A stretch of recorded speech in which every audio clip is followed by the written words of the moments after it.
درس نظامی کی تکمیل کی، سینکڑوں وائزین کے وائز سنے اور 20 دینی کتابیں پڑھیں،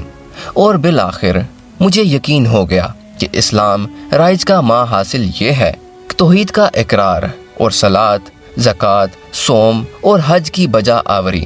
اذان کے بعد ادب سے کلمہ شریف پڑھنا، جمعرات، چہلم اور 11ویں وغیرہ کو باقاعدگی سے ادا کرنا، قرآن کی عبارت پڑھنا، اللہ کے ذکر کو سب سے بڑا عمل سمجھنا، قرآن اور درود کے ختم کرنا، حق ہو کے ورد کرنا، مرشد کی بیعت کرنا، مرادیں مانگنا، مزاروں پر سجدے کرنا، تعویذوں کو مشکل کشا سمجھنا، کسی بیماری یا مصیبت سے نجات کے لیے مولوی جی کی دعوت کرنا، گناہ بخشوانے کے لیے قوالی سننا،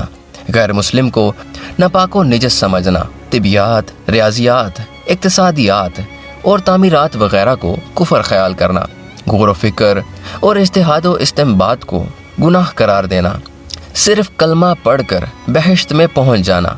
اور ہر مشکل کا علاج عمل اور محنت کی بجائے دعاؤں سے کرنا۔ میں علماء کرام کے فیض سے جب تعلیمات اسلامی پر پوری طرح حاوی ہو گیا تو یہ حقیقت واضح ہوئی، خدا ہمارا، رسول ہمارا، فرشتے ہمارے، جنت ہماری، حوریں ہماری، زمین ہماری، آسمان وہ بھی ہمارا، الغرض سب کچھ کے مالک ہم ہیں، اور باقی قومیں اس دنیا میں جھک مار رہی ہیں۔ ان کی دولت، عیش اور تنام محض چند روز ہے،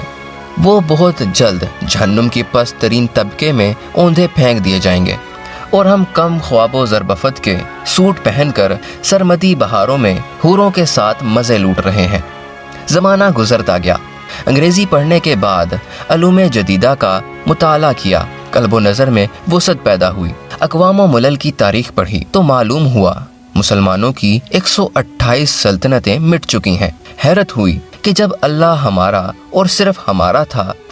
تو اس نے خلافت عباسیہ کا وارث ہلاکو جیسے کافر کو کیوں بنایا؟ اس کے علاوہ ہسپانیہ کے اسلامی تخت پہ فرونیا کو کیوں بٹھایا؟ مغلیہ کا تاج الزبتھ کے سر پر کیوں رکھا؟ Bulgaria, Hungary, Romania, Serbia, Poland, Crimea, Ukraine, یونان اور بلغیراد سے ہمارے آثار کیوں مٹا دیے؟ ہمیں فرانس سے بیک بینی دو گوش کیوں نکالا؟ اور تیونس، مراکو، الجزائر اور لیبیا سے ہمیں کیوں رخصت کیا؟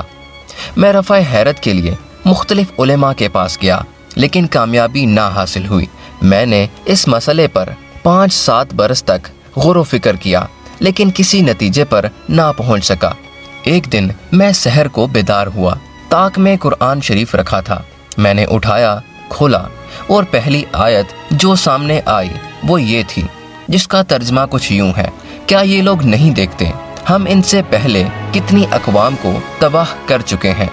ہم نے انہیں وہ شان و شوکت عطا کی تھی جو تمہیں نصیب نہیں ہوئی۔ ہم ان کی کھیتیوں پر چھما چھم بارشیں برساتے رہے، اور ان کے باغات میں شفاف پانی کی نہریں بہتی تھیں، لیکن جب انہوں نے ہماری راہیں چھوڑ دیں تو ہم نے انہیں تباہ کر دیا اور ان کا وارث کسی اور قوم کو بنا دیا۔ میری آنکھیں کھل گئیں، اندھی تقلید کی وہ تاریک گھٹائیں جو دماغی ماحول پر محیط تھیں یکے با یک جھٹنے لگیں، اور اللہ کی سنت جاریہ کے تمام گوشے بے حجاب ہونے لگے۔ میں نے قرآن میں جا بجا یہ لکھا دیکھا: یہ دنیا دارالعمل ہے،